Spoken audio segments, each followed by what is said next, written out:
To Mike for a long time about doing this, and so I'm going to introduce you all to Mike Hutchinson. Mike was a U.S. Air Force bombardier and an instructor navigator on B-52s from 1979 to 1989, for 10 years. From 1989 until 1994, he worked on the B-2 stealth bomber. After retiring, Mike then worked for another 15 years on the B-1 bomber as a contractor. This is going to be a really exciting presentation. Has Mike left? No, there he is. Because I'm not doing this for you, I'll tell you that. All I've ever flown is a Tabria. I don't think that'll do. But you can fly it. Yeah. Thanks. So, Mike.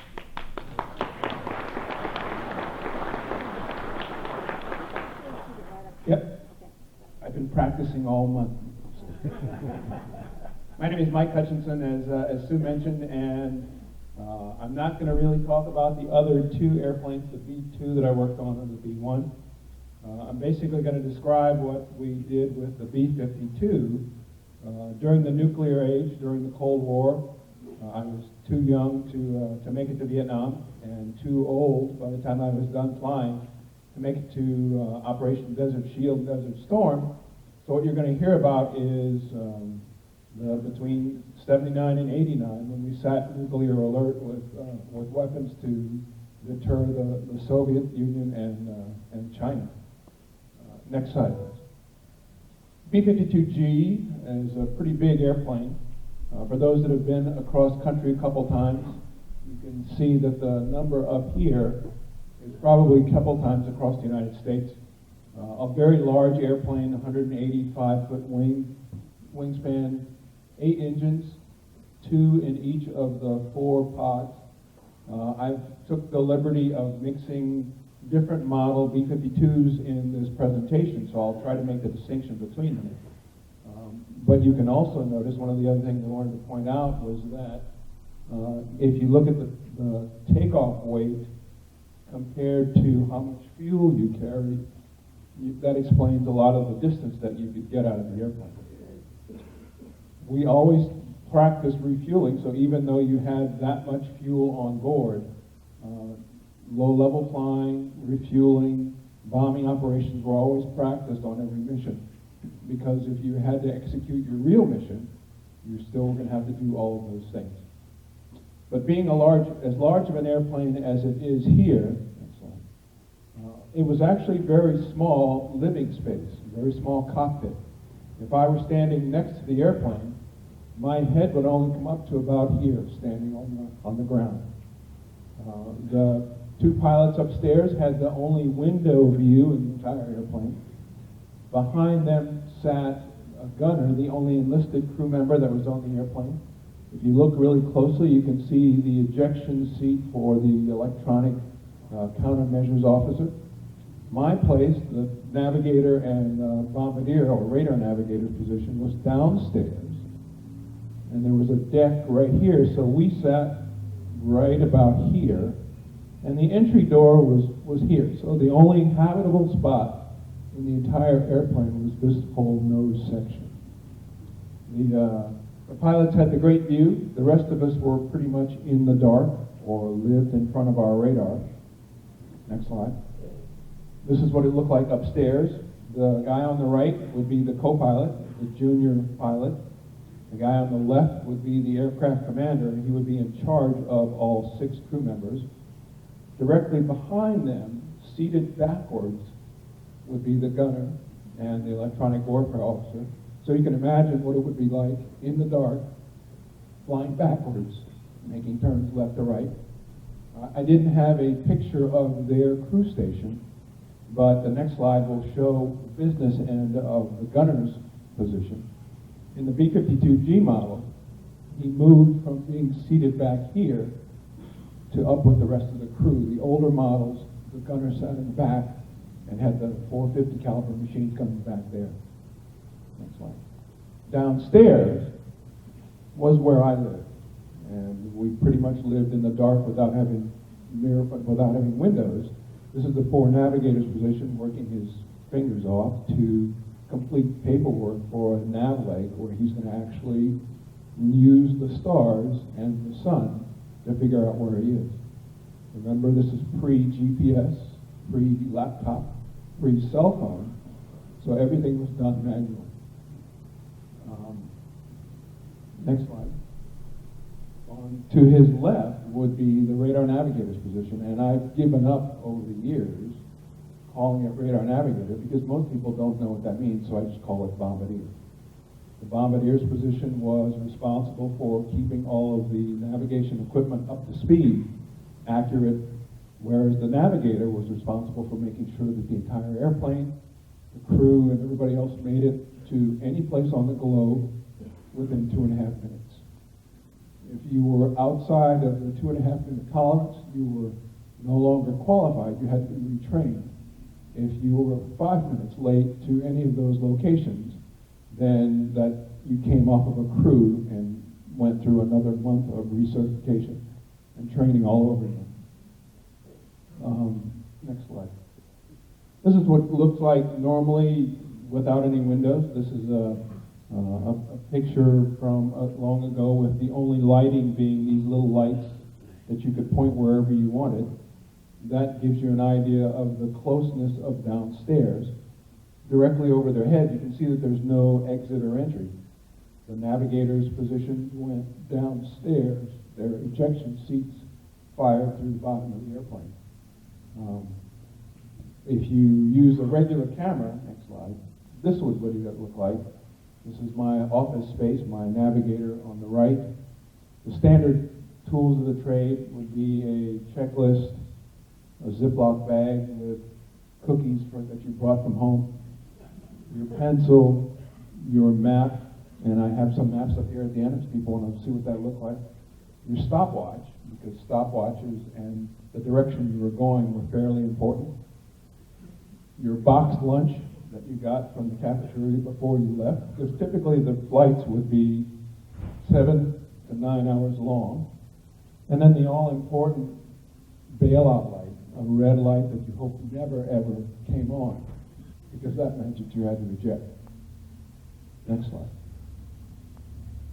For those that were familiar with B-52 operations in Vietnam or who served in Vietnam, you probably remember names like Pleiku or Khe Sanh, where B-52s played an important role.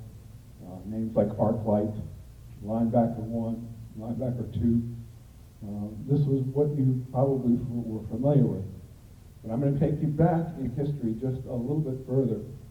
From 1960 to 68, the Strategic Air Command had been flying B-52s, specifically the older versions and some G models, had been flying B-52s for deterrence. At that time was called mutually assured destruction. 24 hours a day, 7 days a week, fully loaded with weapons, under the name of things like Head Start, Operation Head Start, Operation Chrome Dome. This went on where the flights would go from the U.S. across the Atlantic into the Mediterranean, turn around and come back. Some of them would even leave the U.S., fly up through Iceland and Greenland, over the North Pole, come back. 24/7, you had nuclear-armed B-52s up in the sky. Unfortunately, in that 8-year time frame, they lost 5 B-52s that crashed due to various exogenous reasons. One was a fire on board. One bomber ran into the tanker. Another one ran out of fuel. And so by 1968, they realized that this probably was too expensive because all those accidents, they had to go back and reclaim the aircraft, reclaim any of the bodies, reclaim, obviously, the weapons that were on those airplanes. In one instance, the government bought lots and lots of dirt that was suspected to be radioactive. So after 1968, they started what was called nuclear ground alert, and we put almost 100 B-52s across the U.S. on what was called alpha alert. These airplanes were separated from the rest of the normal airplanes on the base. They were usually parked somewhere on the end of the runway, surrounded by concertina wire. This one shows 7 B-52s and some tankers up here that are on alert duty. And alert duty consisted of 7 days on, and you got a half a day off for every day that you're on alert. So you would come on alert on Thursday morning. The crew that was on alert already would exchange the secrets. You would pre-flight your weapons. You would pre-flight the airplane. They would leave, and then you would be on alert for the next 7 days. You were sequestered or lived basically in an alert facility, typically a 2-story building with your bunks and your showers and bathrooms downstairs, and then the upper floor would have a cafeteria, a briefing room, a game room, and places where you would live and work for the next 7 days. Next slide. Every alert cycle that I ever sat, Strategic Air Command was always big on making sure that their crews and crew members were ready, and so there was always an exercise.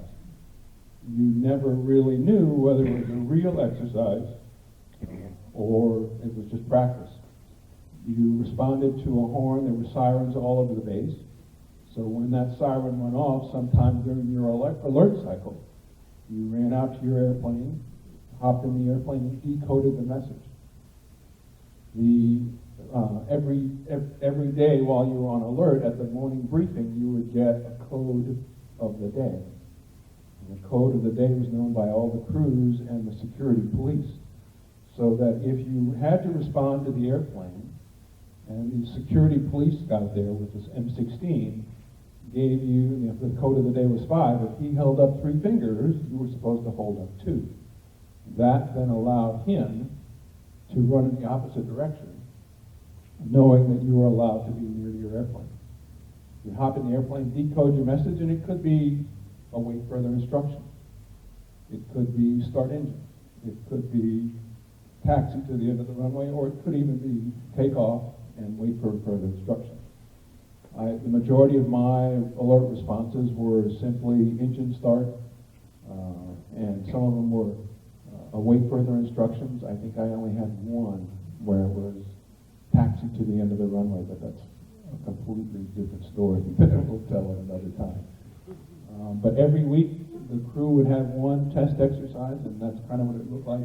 You had, if the horn or siren actually went off, and it was a real event, all of those B-52s across the United States had to be off the ground in 15 minutes. Submarine-launched missiles, ICBMs from the enemy could strike the U.S. in that time or less, and so the goal was to get in the airplane, get it started, and off the ground so that it could be saved. Next slide. In order to meet that timeline, all of the engines that were on alert were loaded with a starter cartridge. You can imagine a gallon-sized gas-filled canister that when the pilot turned the switch, the gas would go into the engine, spin up the engine, and that would start all the engines. Every airplane that was on that ramp, you can imagine all the smoke that would come up when the horn would go off, and you'd have all the smoke. This is a practice exercise.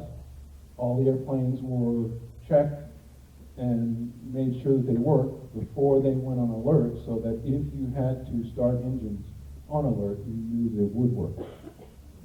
Once all the engines were started on all those nuclear-armed airplanes were started, you would taxi out to that very end of the runway that we talked about earlier. You taxi out to the end of the runway in a very orderly fashion, first come, first served, whoever was there. Next slide. In order to accomplish what was called a minimum interval takeoff. So you had all those B-52s, you had some number of tankers at these bases. The goal, like I said before, was to get all the airplanes up off the ground in 15 minutes. In order to do that, there was no radio communication or anything to speak of. The first airplane would have taxied from the alert area down to the end of the runway, and when he got onto the runway, he would simply apply the power and take off. These are H models, and the engines on H model B-52s don't make a lot of smoke. The G models that we were on made 2 to 3 times as much smoke. So the number 2 guy, who's trying to take off 15 seconds behind the first one, couldn't really see what was going on. So as soon as the lead airplane, whoever was first onto the runway, pushed up his engines and the smoke started coming out of his engines, the pilot in the second airplane, or the third, or the fourth, would hack a watch. And even though he couldn't really see the lead airplane going down the runway, he knew that 15 seconds later he would push his engines up and start flying down the runway. So this is a 3-ship. They're going to practice minimum interval takeoff. For those who can go to YouTube or have seen A Gathering of Eagles with Rock Hudson and Rod Taylor, there's a great scene of a Mito takeoff, and it's literally 15 seconds. We practice these on a regular basis for training, and thank goodness I never had to actually do it for a real exercise. Next slide. This is what the G-model engines look like. This is actually after they're airborne. So you can imagine what this amount of smoke looked like on the runway. The fan heading departure, this would obviously be lead. So when he took off, he would fly to the right 45 degrees. The second airplane would take off straight ahead. The third airplane would take off to the left. That way you could see where you're going, number one. Number two, it got you out of the turbulence of the airplane in front of you. And believe it or not, that's a good 15-second spacing. Next slide, this is what happens if it doesn't work right. I was a brand new navigator. This is a year into my tour at Griffith Air Force Base in upstate New York. I didn't know any different. I was just a new navigator downstairs monitoring the takeoff. And I heard a lot of discussion and chatter upstairs from the co-pilot who started talking about the fact that there was something wrong with the power coming out of engine number 7 and number 8. You'll notice that the other 6 engines have lots of smoke. Those 2 don't.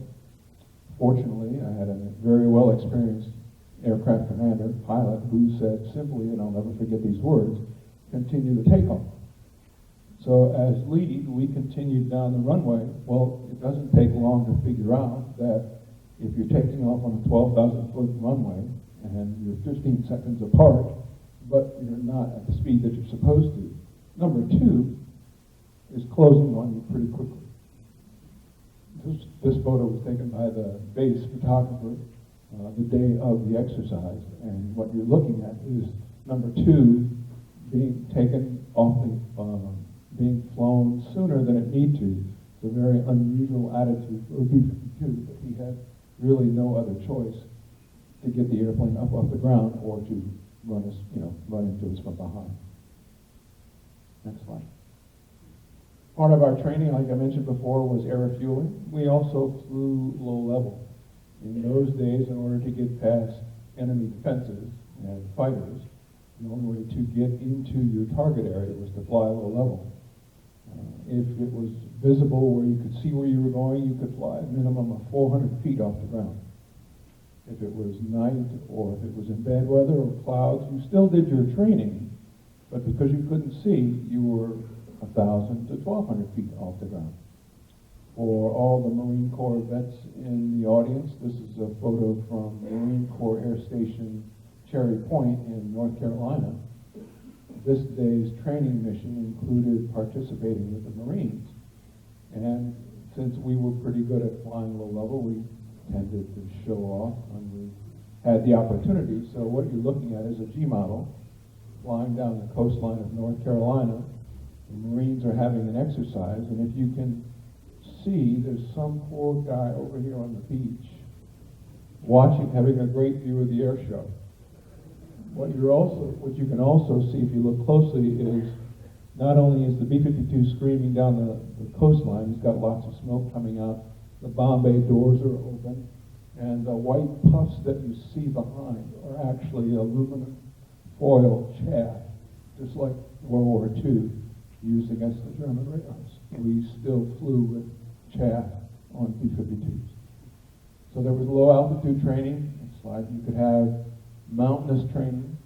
You can see this is a B-52 in the mountains one of the jobs of the radar navigator was to use the radar to help guide the pilot through this kind of terrain. Since it's daylight, you can see that he's probably doing the 400-foot clearance, and our job, or his job, was to get in and around and through this kind of terrain, flat or mountainous, to get to the target. Next slide. If you lived in any one of the military ranges that were across the U.S., this would be a scene that you might see. There were several military operating areas scattered across the U.S. Our low-level training took place in these areas, and you could be on a farmland or out in Red Flag or Nevada or Arizona, wherever we had these ranges, and it would not be uncommon to see a B-52 out on its training mission looking that low. Having been to Red Flag, I can say I've been below the 400-foot distance. You're not supposed to, but it was Red Flag. It was great training. Next slide. The B-52 worked out well for this kind of role because the wing, I only put this in here because this, right here, that dark area, is the wing tip. Underneath there is the bottom of the wing.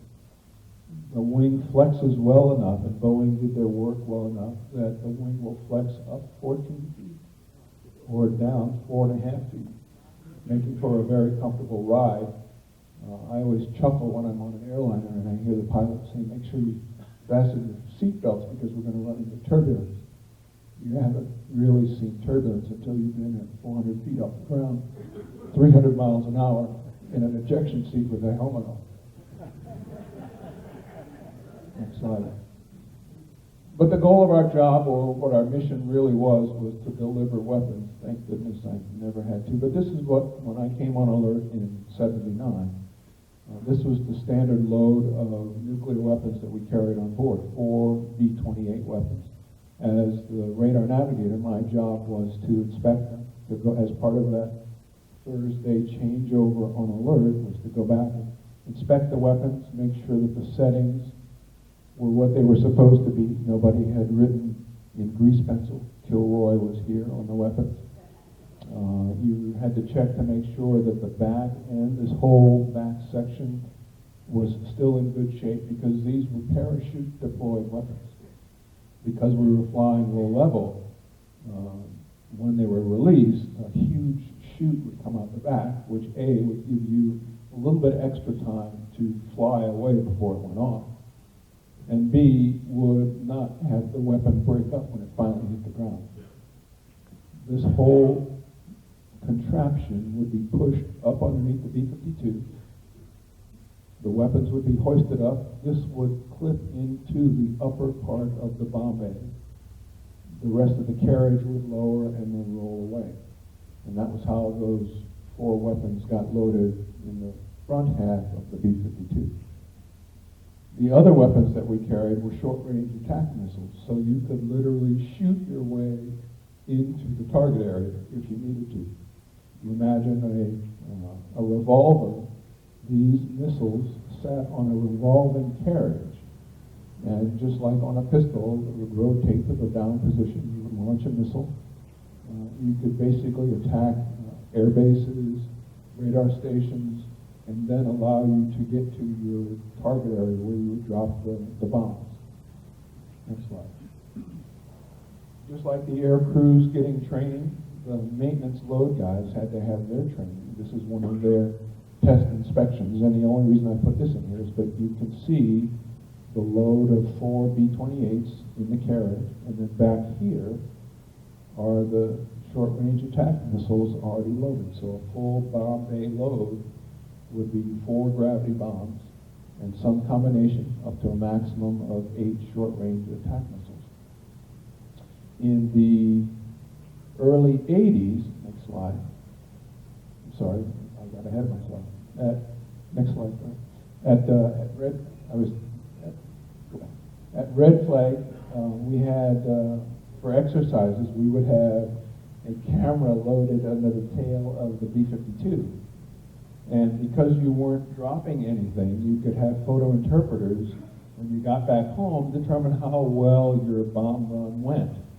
And in this case, based on the altitude and the winds, You got a pretty reasonable score from this mission because there's a target, a dummy target, cardboard, not cardboard, but plywood airplane up there in the corner. They would use this to determine how well your training mission has gone. Next slide. In addition to the short-range attack missiles and gravity weapons, about 81, 82 time frame, the base at Griffiths Air Force Base where I was, we brought on air-launched cruise missiles. We basically had to redo the guts and the navigation equipment in the inside of the B-52 in order to carry an additional 6 cruise missiles per side. So whatever you were carrying in the weapons bay, you also were now carrying even longer range missiles that you could use to punch your way into the target area. Next slide. It was funny at night sometimes, or if the wind was blowing just right, these spindly little wings underneath the cruise missiles would rattle against the body of the airplane. And I don't know about the poor security guard out there, but it was probably the strangest sound you've ever heard, like a strange duck call with those wings flapping up against the body of the missile itself. In the 89 time frame, they decided to improve once again with the advanced cruise missile. I don't know who thinks of these names. But the advanced cruise missile came on in 1989, a little bit shorter range, but now we brought on the aspect of stealth. The air-launched cruise missile had a rounded front end. You'll notice these are pointy. They've got little sharp edges like you see on all the new fancy airplane nowadays. In 89, I had moved to the schoolhouse where I was teaching new navigators, and the Strategic Air Command needed a cadre of instructors to go to Edwards Air Force Base because they had this new missile that they wanted to see if the courseware and everything else was correct. So we traveled down to Edwards Air Force Base. They gave us all the briefings. We had to sign away our firstborn, secret handshake, everything. We went into the hangar, and there was a B-52 loaded with these under the wings, but they were all covered in bags, nylon bags. And the first thing all of us said was, that's not going to work because you're going to have it on alert. Somebody's going to take all those off. The reason they wanted them all covered, next slide, was because the missile itself was fairly strange, stealthy, and unique. It's not upside down, it's not backwards, it's actually flying from left to right. The tail was on the bottom, the wings pointed forward, and that was the advanced cruise missile design that they came up with to make it to the target. Unfortunately, as you can see, by 2012, all of those missiles were decommissioned. And for those of us who keep track of military history, in 2007, when there was this incident of B-52s carrying weapons from North Dakota to Louisiana, this is the missile that was underneath the wing that was supposed to have the weapon taken out before they went for this great ferry flight. Even, I thought it was ironic, even the patches that we got as instructors showed that the missile looked like a normal missile as opposed to having the wings forward just so they didn't give any secrets away. Next slide. We worked for the Navy as well. The Navy owned all the mines and torpedoes and everything else, but we could be, quote-unquote, contracted. So here you see loaders loading a 2,000-pound mine on B-52Gs. Be taken out if they needed a harbor mine. The B-52s were a great source for that. Next slide. One of the other missions that we had was to go out and do surveillance for the Navy. A lot of times we would fly out over the Atlantic. The co-pilot was given this huge camera that was probably larger than he was. We'd have a huge circle, a figure-8 maneuver that we would fly around any of the ships that we would see, take photos of the stern, take photos of the crew, and then basically that was our additional sea surveillance role. It was kind of nice because it was something different, but we also got to fly low level, and it's always amazing as a radar navigator, as the guy that was using the radar, how much an oil slick looks like a real ship when you're out there looking for them. Because we did fly low level, we would always get the captain's permission, the ship's captain's permission, so if it was a military vessel, We would always find out if we could make a low-level pass, just because we thought we were good at it. One of the nice parts about the B-52 is it coasted pretty well. So if the power was up, there was lots of smoke. If the power was back and you were coasting along, it was fairly quiet. Nobody really heard it, and there was not a lot of smoke. So we would always try to sneak up on a military ship, but sometimes it worked, sometimes it didn't. But in any case, somebody usually always had a great time. One of the seamen over here on the fantail watching us go by thought it was probably, again, one of the better air shows. Given that we had radar altimeters and we could actually do it, again with the captain's permission, it was always a great air show opportunity. But it was always the captain's say. If he wasn't in or up for any air shows or playing today, you were usually escorted around the carrier and you made your photographs and you went home. And so sometimes you won, sometimes you didn't. Next slide. But this was the end of the mission. By 1992, General George Lee Butler, who had been my commander at Griffiths Air Force Base, and given the world situation at the time, basically took all of the ground nuclear alert airplanes off of alert. Alert ended, I think, in September of 1992. This was the success of every mission when we ended, but we never really expected the nuclear role of the B-52 to end. To this day, there are no B-52 airplanes on active alert. Missiles and deterrence is currently being taken care of by the Navy with their Typhoon subs, with their Ohio-class subs, and ICBMs that are stationed around the United States. But as of 1992, B-52s came off of the nuclear mission that we had trained for. Next slide. At Griffiths Air Force Base, when I left, I have probably about 20 hours in this G model, and it made it at least to a worthwhile resting place. It makes a great place for retirement ceremonies.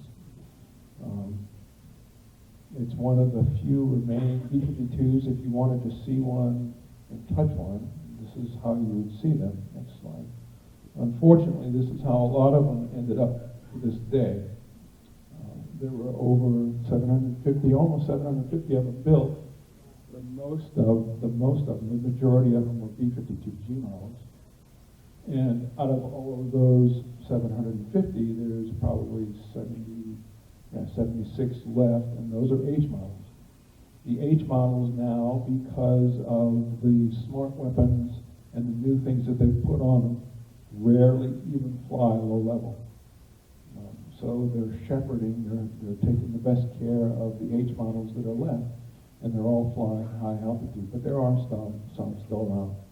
The rest of them met their demise with this guillotine out at Davis-Monthan Air Force Base. They're either chopped up and left in position for Soviet satellites to make sure that they've been destroyed, or they're just chopped up and sold as scrap metal. Next slide. That's my presentation. I hope you enjoyed it. If there are any questions, I'll take them now. There's also show and tell items up here up front. I brought some of the material that I had to live and work and had the pleasure of learning my trade with. If you have any questions you want to see.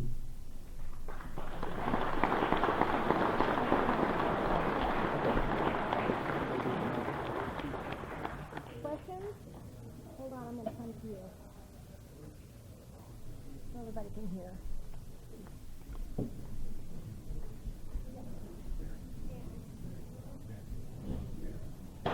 Yeah, you showed one photo of the 7 planes. So was there actually 7 crews on per week that would each run out to each plane and then go off like that each time, correct? Correct. There would be, for each airplane, when you changed over on alert that Thursday, there would be the 6 crew members plus 2 crew chiefs. And you would live in that alert facility, eat together, sleep together, basically there. The exercises, I forgot to mention, would be at different dates. You never really knew when the exercise was going to occur. But basically there was everything that needed for that airplane to get off the ground in that 15-minute time frame there in the alert facility. Any other questions? Yes, John, here, let me give you this.